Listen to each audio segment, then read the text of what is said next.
Theriger, and today I'm going to talk about tribal heathenry or heathen tribalism. Given my previous video about animism, I thought it would be a good idea to share animistic notions transported to this modern neo-pagan movement called tribal heathenry.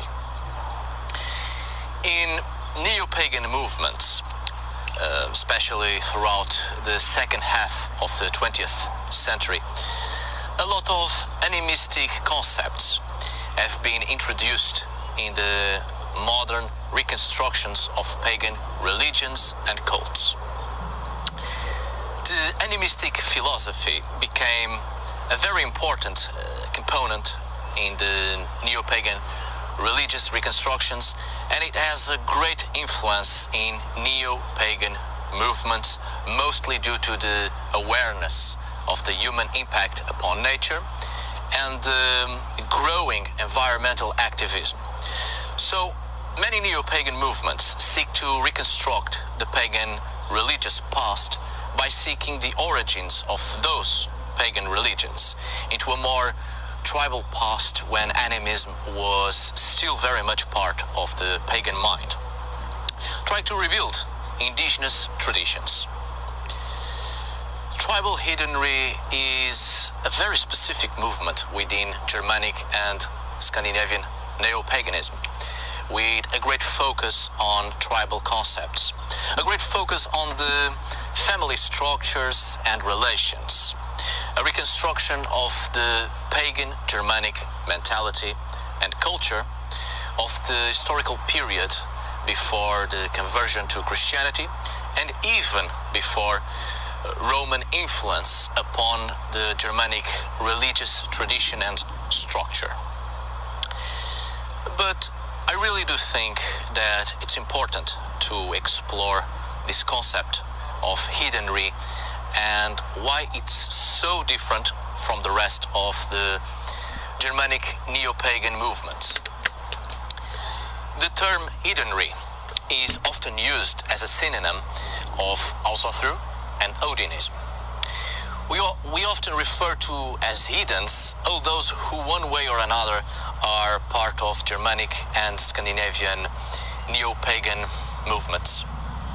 However, heathenry is not synonym with Alsathru and Odinism, which are religious paths quite different from what heathenry stands for, because Odinism and Alsathru have different purposes, and people within Alsathru are referred to as Alsathruar, and those within Odinism often describe themselves as Odinists, because they are part of that specific group, which stands out from the rest. While a heathen is a person that doesn't necessarily have to belong or follow Alsathru or Odinism, and place themselves on a broader religious and spiritual sense. Heathens in neo-pagan perspectives, and not in the historical religious sense of the term, are those who practice Germanic and Scandinavian pagan traditions without belonging to a specific religious movement, because let's face it, Alsathru and Odinism today are religious movements, already with specific rules, official religions with a religious structure and certain preconceived ideas to be followed and taken into consideration. Well, religious organizations. While heathenry, in a modern neo-pagan sense, is much ample in its understanding of the religious pagan traditions of the past. It's not an organization, it's not a religion, but a constant evolutionary process, trying to be faithful as much as possible to the actual pagan traditions of the past without modern inventions. Let me give you a quick example. Within Alsathru, there are the 9 noble virtues, which are assumed as a sort of dogma by practitioners of similar aspects of religious structures of neo-paganism. But these 9 noble virtues were only created in the 20th century by Odinic organizations. So heathens or heathen tribalism strongly denies these 9 noble virtues because they simply did not exist in the past. So the main picture we have here is that heathens are trying to be as faithful as possible to the pagan traditions, completely putting aside modern inventions and understandings, completely putting aside religious structures and focus much more on a tribal perspective of paganism, much more turned to animistic concepts. But I shall explain further ahead differences between Ausarthru and tribal heathenry. Now, I think it's important to understand this idea of Reconstructionism before we jump to anything else. Pagan Reconstructionism is commonly confused with historical recreation. Now, historical recreation or historical reenactment is an educational practice that aims to recreate some aspects of a certain period or event in the most faithful way possible, always seeking to avoid anachronisms and conceptual errors. Reconstructionism, on the other hand, is an approach within paganism, a methodology, not simply a reenactment of the religious material culture. Reconstructionism is not a religious practice, it's a method. Reconstructionism is a series of attitudes towards empirical and factual interpretation. It's greatly focused on the investigation of academic works of the human sciences, which revolves around historical, archaeological, anthropological, literary, and linguistic studies or other academic studies to understand the historical truth of the old pagan traditions, to be as faithful as possible in actual practice, without modern influence of certain ideas and dogmas that restrict a person to a specific way of thinking and acting. Pagan Reconstructionism, in other words, is to try to understand the pagan mind of the past and transport it to the present. It's to bring the paganism of a specific people back to life. And this is what's done within heathenry, and unfortunately not very much within Ausarthru and Odinism and other religious neo-pagan constructions. This is the main difference. Ausarthru is a neo-pagan construction, while tribal heathenry is reconstruction. Tribal heathenism seeks not only to look for aspects immediately recognized as religious in pre-Christian Germanic cultures, but also to understand the culture and worldview as a whole without interference from Christianity or other modern concepts that simply did not exist in the past.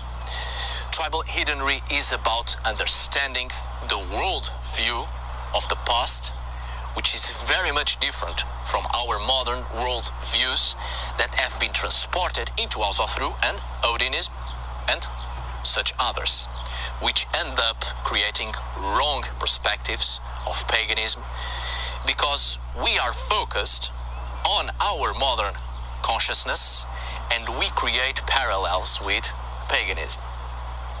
Tribal heathenry is to completely change the worldview and put aside modern interpretations and modern ways of thinking that simply do not fit in what paganism really stands for. In other words, as I have said before, it seems to me nowadays most neo-pagan movements and neo-pagan thinking is simply an extent of monotheistic world-denying views. There's still the tendency to follow the same line of thought. Neo-paganism in great part seems like a paganization of Near Eastern monotheisms. worshipping the gods as if they were our personal servants and we make demands from. And there is still a great spiritual detachment from our reality, and people still seek a spiritual realm elsewhere. As I often hear, Middle Earth is not for me, Valhalla awaits me. So, tribal heathenry seeks to break those tendencies and those lines of thought. It seeks to put aside monotheistic religions, religious understandings that have corrupted paganism. This is why animism is very much part of tribal heathenry. By understanding animism, we can better grasp part of the pagan consciousness, and it is a way to start gaining world-accepting views and completely change our mindset. Apparently, that is the aim of all neo-pagan movements. Yet, in practice, that doesn't happen, and there is still a lot of paganized monotheistic religious ideas within neo-pagan movements. For instance, to Al-Zathru practitioners, there is a great emphasis on the deities, which end up casting aside the worship of the ancestors, the worship of heroes, and the Veithir, the spirits of the natural world and within natural phenomena. Heathenism is based on tribal ideals, not just individual ones. The group has much more importance than the individual, as in ancient tribes. Modern neo-pagan movements ask too much of the gods and wait on them to do things, and seek the spiritual in the figure of the divine, on specific concepts of the divine. While tribal heathenry understands that all things are divine, and the relationship with the divine is reciprocal, and our contact with the divine isn't to demand something from or to show ourselves to the divine as worthy just to be accepted into their realms, like most people shout in great confidence that they are going to Valhalla and Valhalla awaits them. That's right there, that's a Christian thinking, to be eager to die and live a life elsewhere because this world sucks. In tribal heathenry, the divine isn't in some unreachable place, or the divine isn't just those specific groups of gods or those same 12 gods within Al-Zathru, and all the rest is conveniently forgotten. The divine is everywhere in the spiritual understandings of heathen tribalism. Most neo-pagan movements like to profess that they are very much in contact and in concordance with nature. But in practice, they build temples, or want to, and confine people to the same space, to the same rules and lines of thought, with a particular figure that serves as a priest or a spiritual guide. While tribal heathenry seeks the spiritual virtually everywhere, and there is a great emphasis on the cult of the ancestors and the Veithir, the spiritual entities of the natural world. Also, as I previously mentioned, within tribal heathenry, there is also a firm denial of the 9 noble virtues, assumed as a sort of dogma by practitioners of other neo-paganisms, which were only created in the 20th century by Odinic organizations. This serves as a good example between neo-pagan constructions and neo-pagan reconstructions. But the central point of divergence is that tribal heathenism seeks historical fidelity whenever this is possible, resorting to unverifiable personal gnosis only when it is impossible to maintain the accuracy of literary and archaeological sources about the Germanic peoples. This is why many people from Alzathru are always trying to diminish the credibility of academic work, and most seek to move away from the academic world so they can be free to follow their personal gnosis as the only possible truth and make other people follow them and see that personal gnosis as the only possible truth, and then end up creating mistakes and leading people in wrong directions, leading people not into paganism but into Christian views disguised as paganism. Personal gnosis is very dangerous in this aspect, and instead of helping people evolve and actually try to become pagan, people get out from one religion of sheep just to enter in another religion of different special sheep, continuing to follow the personal gnosis of someone who thinks they are in the right to lead people into their personal dreams and fantasies. Unverifiable personal gnosis should be the last resort, and only as possible plausible interpretations, and not as the only possible truths. And tribal heathenry tries to break that, and to focus much more on academic works, scientific works that actually gives us concrete clues about the pagan past, and not some fanciful romantic ideas. So, there is a growing emphasis on animistic attitudes and understandings among pagans, which I think it's great. There is a current interest in reviving the worship of the ancestors and connecting with the Geni Loci, the local spirits. I think it's quite healthy, this pagan interest in animism and the awareness of the spiritual ecosystem, spiritual network. I have spoken about in the previous video about animism. As I've said, modern heathenry is much more focused on the worship of the northern gods, rather than any connection to animistic beliefs in nature spirits.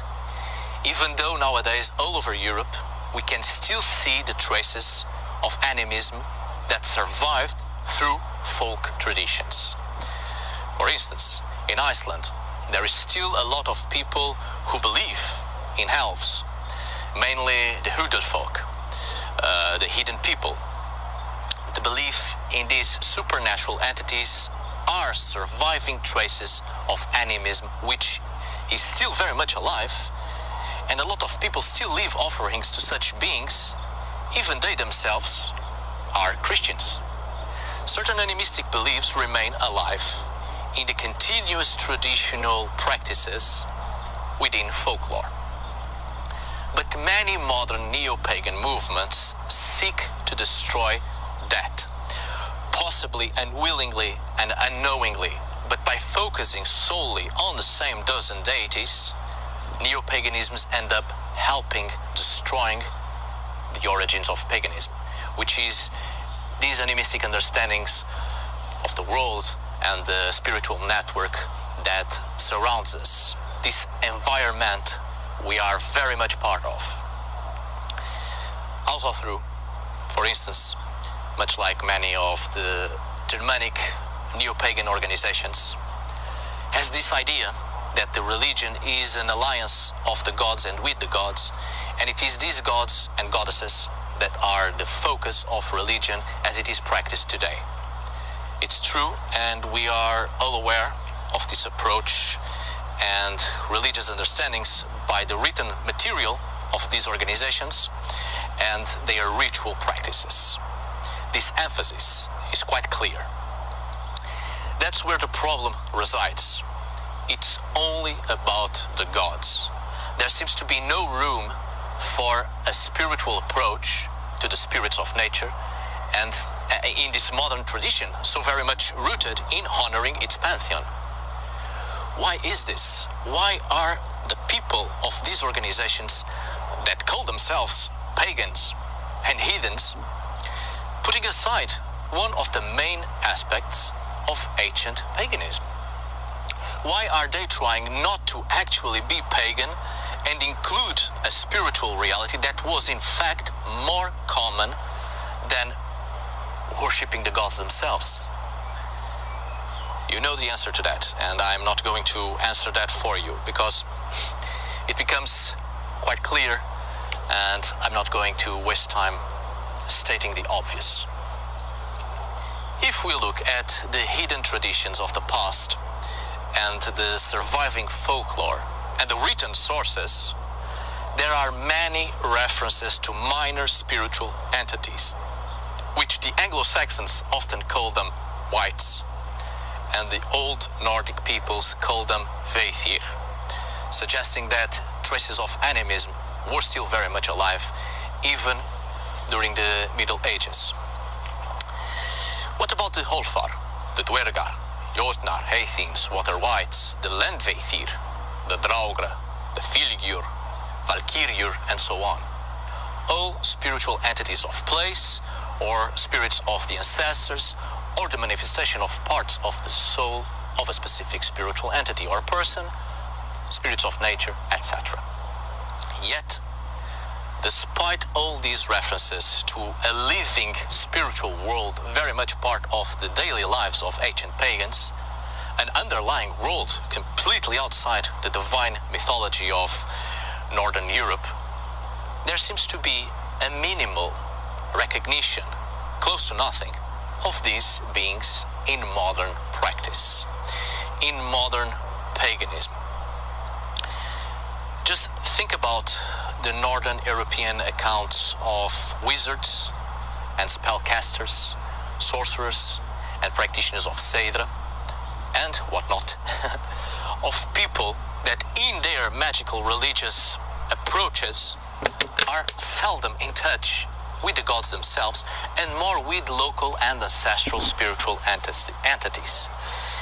Yet modern heathen kindreds and other organizations tend to emphasize the gods in their practice and minimize ritual in honor of other spirits in this beautiful and rich tradition. The sense of community plays a fundamental role in tribal heathenry. The community, historically speaking, was one of the essential aspects of the life of ancient peoples, if not the most important. The family was an important foundation of the tribe, and each family supported the tribe as a whole. The tribe was nothing without the families, and the family was nothing without each individual that composed it. Each person had a part to play for the benefit of the community. Each member was fundamental in the perseverance and well-being of the tribe. Each individual was a weft of one big web, a string of the main tapestry. The people, united by the tribal cultural bond, felt the need for mutual help and protection, which was beneficial for all. This sense of community is the complete opposite of the individualism felt in our Western societies, with that idea that each one must do the best we can to save our souls, everyone trying to save themselves and forget about the rest in this anxious race to be worthy, good and righteous, to be accepted in a heavenly realm. And it's precisely that selfish attitude that makes people unworthy. The sense of community was greatly lost. The aim of the community is to take the effort and work to make it grow and to strengthen it. As such, all the people in that community will benefit. So this is the main focus of ancient pagans. It's the community and not the gods. First, we act to protect and preserve the well-being of the family, and then the community. And the worship of the gods stays after that. But before the worshipping of the gods and right after our own efforts and attitudes towards the well-being of the community comes the animistic notions. The supernatural beings that surrounds us, whether inside or our homes or outside. These are the beings that, according to the animistic view, are perceived as inhabiting a variety of places linked to nature, trees, mountains, rivers, etc. And they are also transported to the domestic environment. Because many of the spiritual entities are our ancestors. They can be roughly understood as spirits, dividing themselves into several categories. The ones we call gods were originally these spiritual entities of place, of environment, even forces of nature that contain a spiritual entity, until we gave them physical aspect similar to us, anthropomorphization, and constructed temples, altars and shrines for them, and gave them a more permanent space in our lives. These animistic perceptions made people live their lives in concordance with their environment, creating a harmonious existence with the community and with the supernatural entities, spiritual entities in and out of the community that have a direct effect upon mankind, since we are also spiritual entities sharing the same space. And because of this need to be in harmony with what surrounds us, ancient pagans had world-accepting views. That is, they acknowledged the living world, they accepted it because it was their reality, which is why early perceptions of the afterlife is people after death going literally to the earth beneath our feet, or the hills, inside mountains, caves, forests, even rivers, precisely places we find human osteological remains, the physical remnants of our ancestors. The afterlife was here, and because it was here, our ancestors were still here, were still around us, in the environment where we have deposited their remains, and their presence was still part of the daily life of the living. Most ancestors became domestic spiritual entities or spirits of place, which is why in Germanic and Scandinavian traditions, most ancestors either became elves, Alfar, or started to inhabit hills, mountains, their burial mounds, and had an impact on the fertility of the soils and the well-being of their descendants within the domestic affairs and the private property. Which is why many Scandinavian pagan traditions involved worshipping the ancestors and the land spirits in private festivities, much like everyone else all over Europe and beyond. The cult of the ancestors was as important as working for the well-being of the community, because keeping in contact with the ancestors also ensured the well-being of the community. Who better to help us if not the people who were once part of our community and know us and love us? A loved one will be more inclined to help you rather than another spiritual being who has no link to you through bloodline, love, and friendship. The ancestor worship was an important feature in the native religions of many peoples, and it was no different in ancient Germanic paganism. I hope you watch my video about the cult of the ancestors, because you will better perceive what I'm talking about on that video. This is what tribal heathenry is all about, and frankly, what heathenry as a whole should be. Not that much preoccupied with the gods and enter their heavenly realms, but more concerned with this life we have, the people of our community, with whom we share love and friendship, and preoccupied in living this life in here and enjoy the world around us. Let the gods be in their own places. They know what they are doing, and they need little help from us. We should be more concerned in be in concordance with our surroundings and know our place in this great spiritual network, this environment of spiritual entities in which we are very much part from or of, and our actions have real impact and consequences. This perspective gives the individual a certain freedom of thought and actions. Instead of waiting for the gods to act, we act on our behalf and on behalf of those important to us and on behalf of our communities. Do things for ourselves and not wait for things to happen. People are drawn to paganism because of this emphasis on a connection with the earth, the natural rhythms of the seasons, and the idea of the community having been of great value once, and family ties were strong. People are drawn to this connection with the supernatural in general, with the spirits of the land we live in, the spirits of our own family members, our ancestors. This is animism, the link between all these realities that create a connection to the main spiritual network where the physical and the spiritual are one and the same.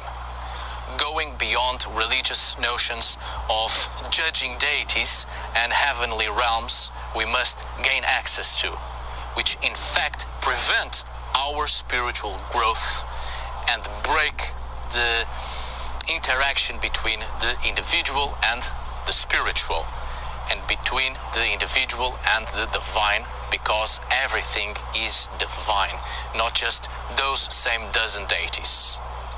Fire is divine, so is the water that falls from the sky, and the river, the mountain, the tree and stone. And we have inside us the divine spark, because we are spiritual entities sharing the same space with all the other spiritual entities around us. People are drawn to paganism because of these aspects, and yet many neo-pagan organizations try to deny those aspects, try to take out animistic notions, and once again try to impose preconceived ideas and fanciful delusions as the only truth. People are drawn to paganism because they want spiritual freedom, not because they want to exchange one god for a bunch of gods, like having collectible cards in their collection, adding more deities to their collection. People want spiritual freedom. People want animism, which is the basis of paganism. Right, my dear friends, I hope you have enjoyed this video. Thank you so much for watching. See you on the next video, and as always, April.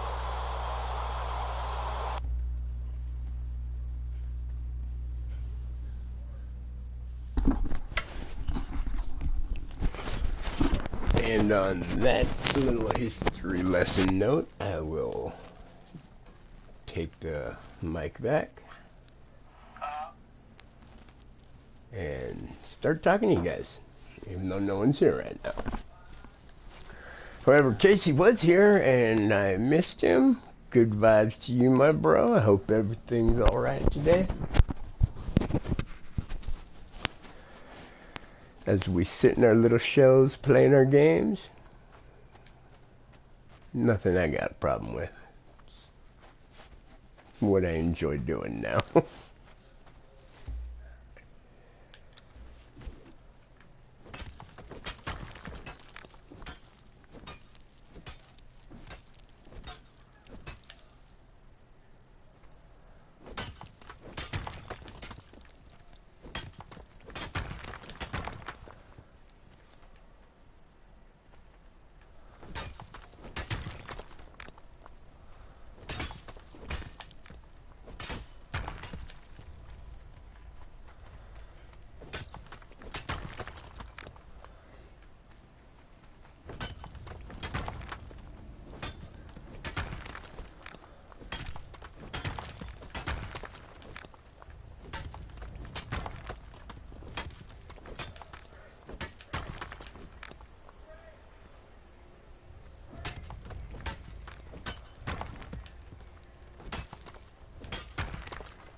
Getting that thing up to the next node really worked.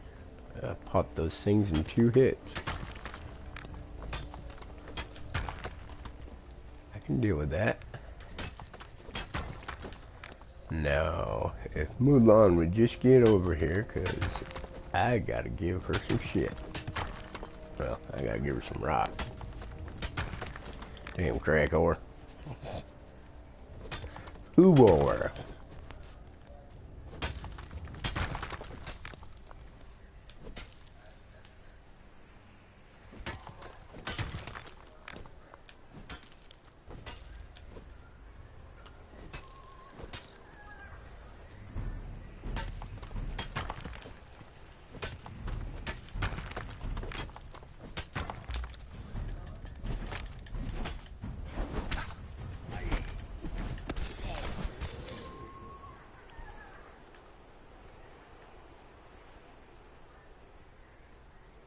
Oh, there's his body. What's he got? Yeah, I'll take the stone. No wood needed right now.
Empty abodes.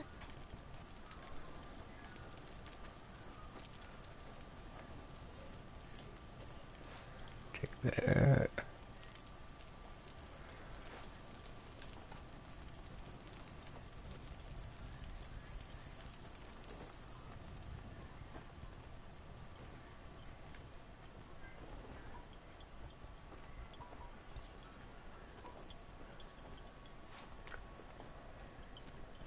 Alright. No, not with my sword.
And, well, we're 40 minutes in. I think I'm going to end this stream. See, when I first started playing earlier in the week, I made a little place. My buddy brought me to this place they had. That was my second stop. And there was a map room up on here, which has since disappeared in the last day and a half. I am going to spend a couple hours collecting rock, building a foundation up there, and putting a map room up again. Damn it, we need to have some map rooms.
Yeah, alright.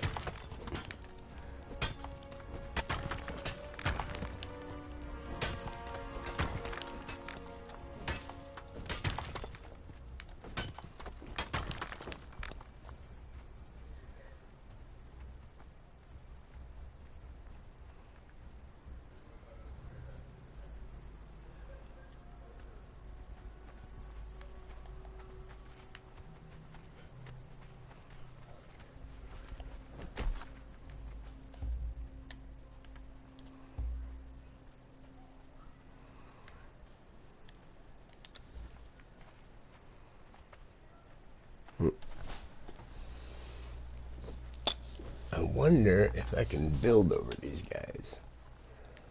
We'll find out. But I'll let you guys go and not bore the shit out of you. Y'all have a good one when you see it.